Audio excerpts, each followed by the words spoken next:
Hello students, this is the second part of chapter Chemical Kinetics. So without any further delay, let's start the video. तो हमने पिछले वाले जो part में जो लास्ट फर्स्ट पार्ट था उसमें हमने आपको केमिकल काइनेटिक्स की डेफिनेशन, उसके अलावा केमिकल काइनेटिक्स के टर्म से रिलेटेड कुछ इम्पोर्टेंट डेफिनेशन कराई थी।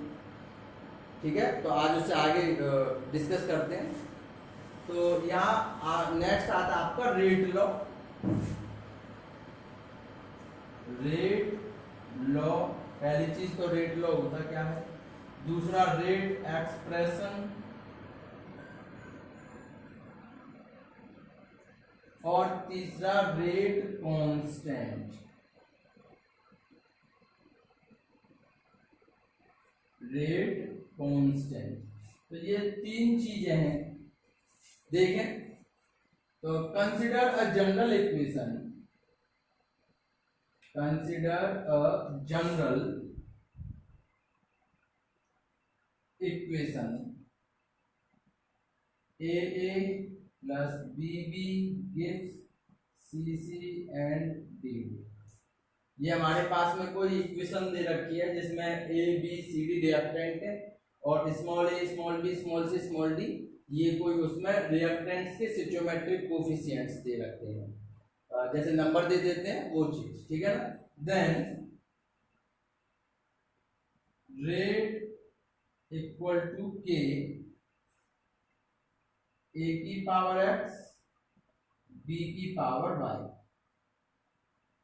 और रेट की जगह पे आप देख सकते हो माइनस के dr over dt equal to k a की पावर x b की पावर y। तो ये रेट एक्सप्रेशन है। This is the expression of rate of any equation. ठीक है ना। This is the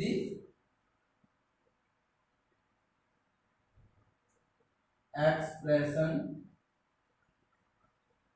of rate of any equation. उसके अलावा के क्या है, यहाँ पे कांस्टेंट है जिसे हम रेट कांस्टेंट बोलते हैं, वेयर के is constant and it is called rate constant. ठीक है ना, के यहाँ पर कांस्टेंट है जिसे हम रेट कांस्टेंट बोलते हैं। तो एक तो हो गया रेट एक्सप्रेशन, किसी भी केमिकल रिएक्शन के रेट को इस तरह से आप एक्सप्रेस कर सकते हो, उसके अंदर रेट कांस्टेंट भी आ गया। लेकिन हमने देखा कि यहाँ पर तो ए और बी लगे हुए हैं और यहाँ पर एक्स और वाई है, यानी कि एक्स और वाई का इन स्मॉल ए और स्मॉल बी से कोई रिलेशन नहीं है। मतलब कि किसी भी केमिकल इक्वेशन के रेट लॉ में जो भी उसके केमिकल रिएक्शन के जो भी स्टोइचोमेट्रिक कोफिशिएंट हैं उनका सम किसी रेट लॉ में उसके जो भी पावर दे रखी है उसके इक्वल हो भी सकता है और नहीं भी हो सकता है। यही रेट लॉ है। तो रेट लॉ की डेफिनेशन देखें।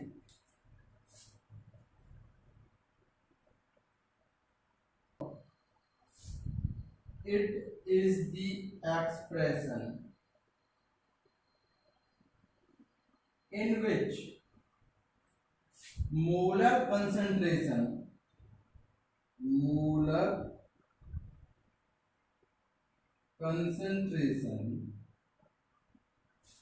of reactants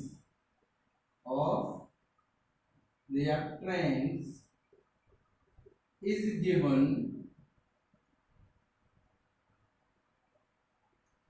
with some powers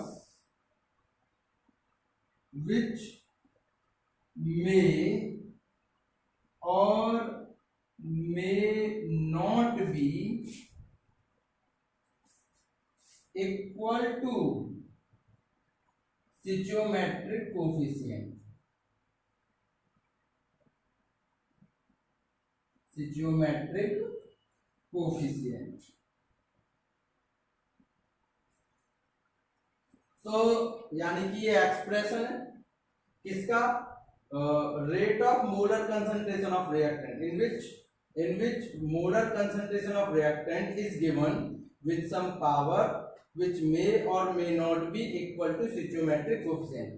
यानी कि ये एक एक्सप्रेशन है रेट ऑफ किसी भी रिएक्शन के रेट को एक्सप्रेस करने का, जिसमें जो भी रिएक्टेंट्स पे पावर दे रखी हैं वो हो सकता है कि उसके कोफिशिएंट के इक्वल हो, स्टोइचोमेट्रिक कोफिशिएंट के इक्वल हो, और नहीं भी हो सकता। यानी कि ये जरूरी नहीं है कि जो स्टोइचोमेट्रिक कोफिशिएंट दे रखे हैं वही उन पर पावर की फॉर्म में भी आ जाए, ठीक है ना। उसके अलावा इसकी कुछ कंडीशंस आती हैं, इसे मैं रब कर रहा हूं।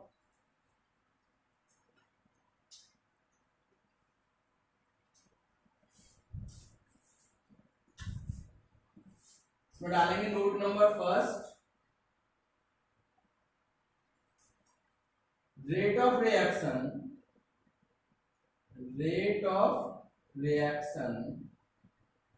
is depend on molar concentration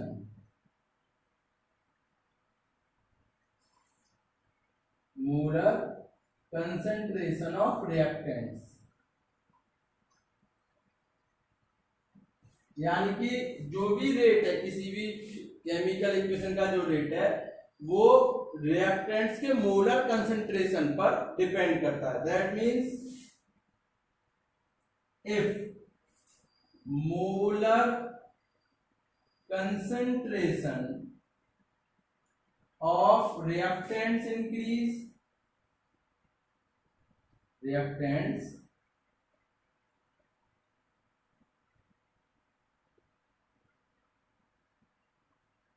increase, then rate of the reaction also increase, then rate of reaction also increase। तो सीधा सा है और वाइस वर्सा कि किसी भी केमिकल इक्वेशन का जो रेट है वो रिएक्टेंट के मोलर कंसंट्रेशन पर डिपेंड करता है। अगर रिएक्टेंट्स का मोलर कंसंट्रेशन बढ़ेगा तो रेट ऑफ रिएक्शन बढ़ेगी, और अगर रिएक्टेंट्स का मोलर कंसंट्रेशन कम होगा तो रेट ऑफ रिएक्शन भी कम होगा। उसके अलावा second, we can not determine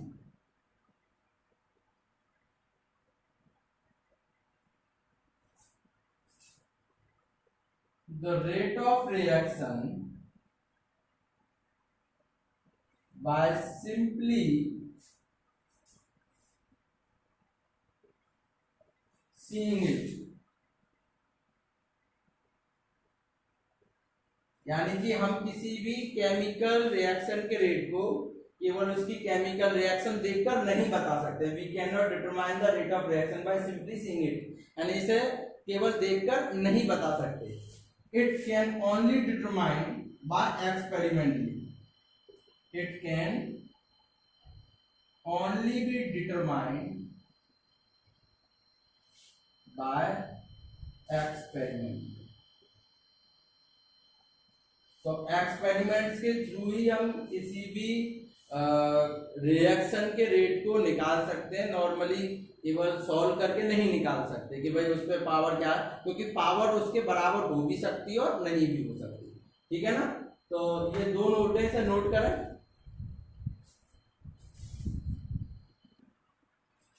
उसके बाद में नेक्स्ट टॉपिक आपका आता ऑर्डर ऑफ रिएक्शन।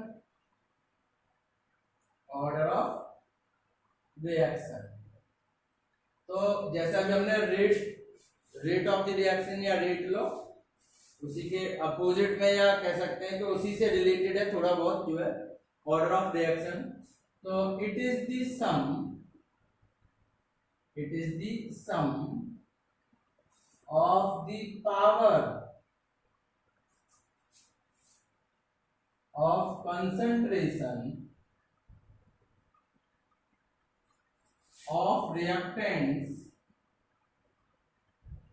expressed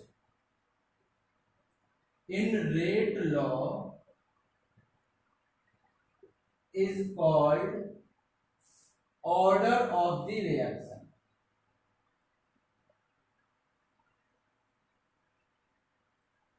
तो यानी कि जो कि रेट लॉ में जो कंसंट्रेशन के ऊपर जो रिएक्टेंट्स के कंसंट्रेशन के ऊपर जो पावर दे रखी होती है उनका सम ही ऑर्डर होता है किसी भी रिएक्शन का। फॉर एग्जांपल वही रिएक्शन हम फिर से दे रहे हैं।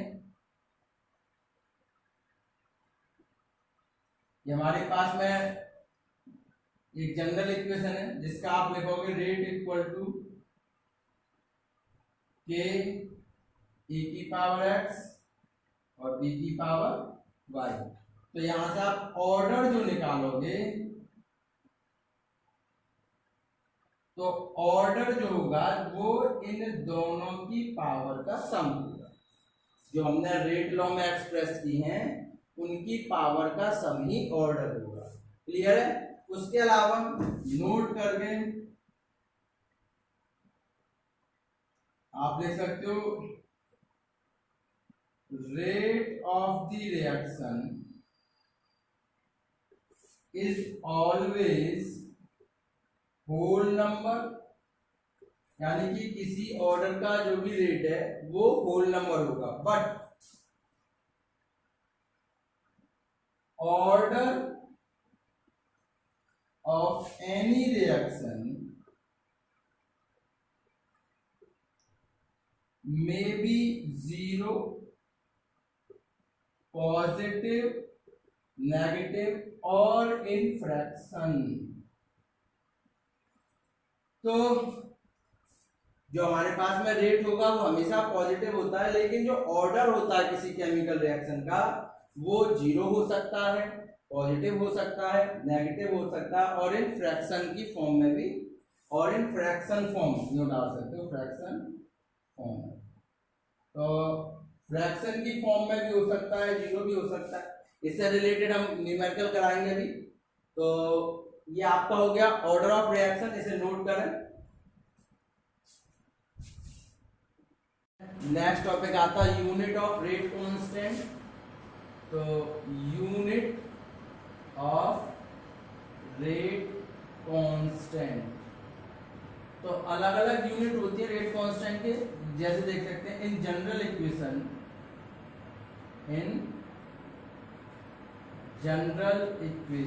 ये वही यही बार बार यूज होती रहती है equation A B B C C plus, ये इक्वेशन है।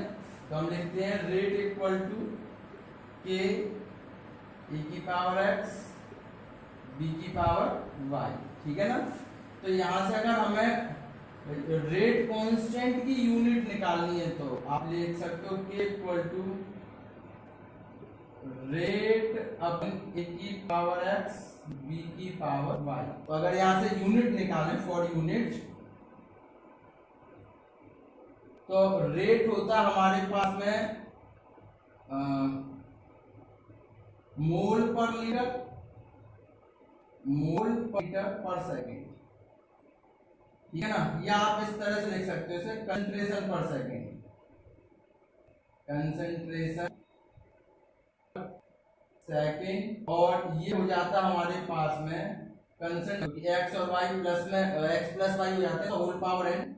आप डाल सकते हो कंसंट्रेशन की होल पावर एन।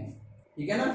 तो इस तरह से आप लिख सकते हो कंसंट्रेशन को, आप लिख सकते हो मोल लीटर इनवर्स सेकेंड इनवर्स, इस कंसंट्रेशन को मोल लीटर इनवर्स इसको, और सेकेंड ऊपर पहुंच गए सेकेंड इनटू 1 अपॉन कंसंट्रेशन की होल पावर एन। ठीक है? अब अलग अलग यूनिट हम निकाल सकते हैं। तो आप डालोगे फॉर जीरो ऑर्डर रिएक्शन, यानी कि वहां पे जो पावर का सम है वो जीरो होना चाहिए।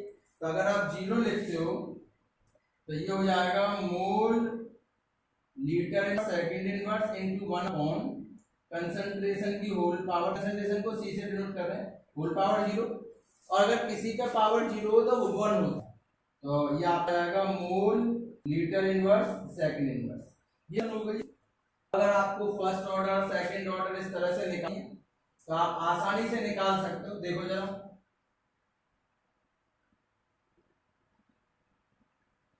फॉर्मूला ये याद रहना चाहिए। जैसे फर्स्ट ऑर्डर रिएक्शन की बात करें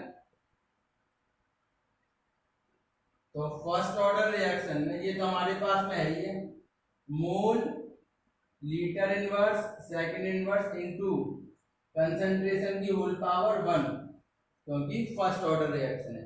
कंसंट्रेशन का मतलब वही, तो यहाँ पे मोल litre inverse second inverse, concentration होता है मोल लीटर इनवर्स या मोल पर लीटर, यहां से ये कैंसिल हो गए।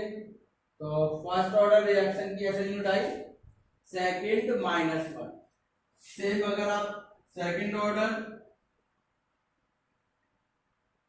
रिएक्शन निकाल रहे हो, ऐसा unit of second order reaction, तो हो जाएगी आपकी मोल litre inverse second inverse into 1/c की पावर 2। तो 2 का मतलब हो जाएगा mole litre inverse second inverse into mole litre inverse whole square. अब यहाँ पे ये 1 है, ये पावर में 2 है, तो 2 से इस पावर को हटा दीजिए और इसे ऊपर ले जाओ, तो मिलेगा mole inverse litre second inverse. तो इस तरह से आप जो है first order second order third order की रिएक्शन की ऐसा यूनिट निकाल सकते हो, ठीक है ना। नोट करें इसे।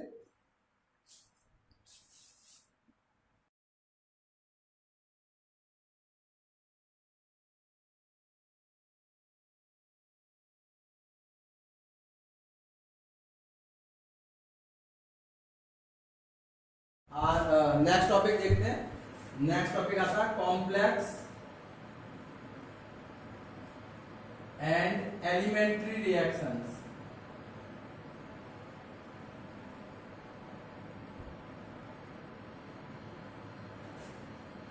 तो वो मतलब कॉम्प्लेक्स और एलिमेंट्री रिएक्शंस क्या होती हैं उसे देखते हैं। Those reactions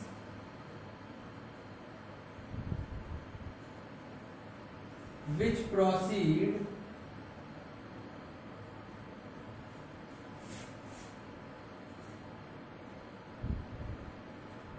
two or more steps are called complex reactions. Complex reactions. And each step of these reactions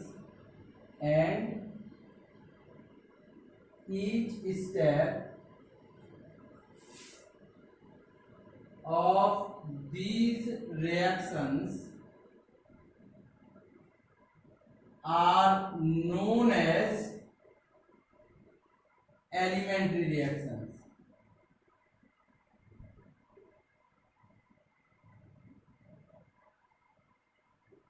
यानी कि वो रिएक्शन जो कि 2 या 2 से ज्यादा स्टेप्स में कंप्लीट होती है उसे हम बोलते हैं कॉम्प्लेक्स रिएक्शंस, और उस कॉम्प्लेक्स रिएक्शन का हर एक स्टेप जो होता है वो हम बोलते हैं एलिमेंट्री रिएक्शंस, ठीक है ना। उसके बाद में एक लास्ट इस वीडियो का जो लास्ट टॉपिक और है, इसे पहले नोट करें उसे फिर दिखाते हैं।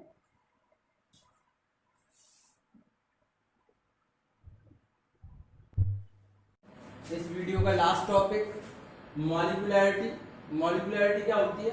The number of reacting species taking part in an elementary reaction which must collide simultaneously in order to bring about a chemical reaction is called molecularity of a reaction। मतलब कि यानी कि किसी केमिकल रिएक्शन में वो number of species जो किसी chemical reaction में पार्टिसिपेट कर रही हैं एक साथ आपस में टकरा रही हैं जिससे कि केमिकल रिएक्शंस आगे बढ़ रही है, ठीक है ना, उसे हम बोलते हैं मॉलिक्यूलैरिटी। यानी कि किसी रिएक्शन में कितने मॉलिक्यूल्स आपस में टकरा के जो है रिएक्शन को आगे जो है फॉरवर्ड कर रहे हैं, ठीक है ना।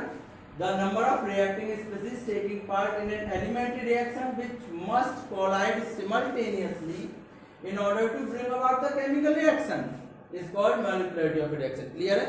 उसके बाद में नोट फर्स्ट आता है that its value can never be zero और fractional, यानी कि मॉलिकुलैरिटी कभी जीरो नहीं हो सकती या फिर फ्रैक्शन की फॉर्म में नहीं हो सकती। उसके अलावा जिस तरह से ऑर्डर ऑफ रिएक्शन जीरो भी हो सकता है, पॉजिटिव, नेगेटिव, फ्रैक्शनल कुछ भी हो सकता है, लेकिन मॉलिकुलैरिटी हमेशा जीरो या फ्रैक्शन नहीं होगी, एज अ होल नंबर में ही होगी। उसके अलावा order of reaction is applicable to elementary as well as complex, यानी कि order of reaction elementary reaction में भी एप्लीकेबल है और कॉम्प्लेक्स रिएक्शंस में भी एप्लीकेबल है। Whereas molecularity is applicable only for elementary reaction, लेकिन molecularity केवल elementary reactions में ही applicable करती है। complex reaction में molecularity का कोई meaning नहीं होती, उस मतलब उसका कोई अर्थ नहीं होता है या हम निकाल नहीं सकते, ठीक है ना, क्योंकि बहुत सारी complex reaction में कई सारे स्टेप आ जाते हैं, तो molecularity केवल elementary reactions में ही participate करती है, ठीक है ना। तो आज के लिए इतना ही, नेक्स्ट वीडियो में इससे आगे के टॉपिक्स को डिस्कस करेंगे। तब तक के लिए गुड बाय।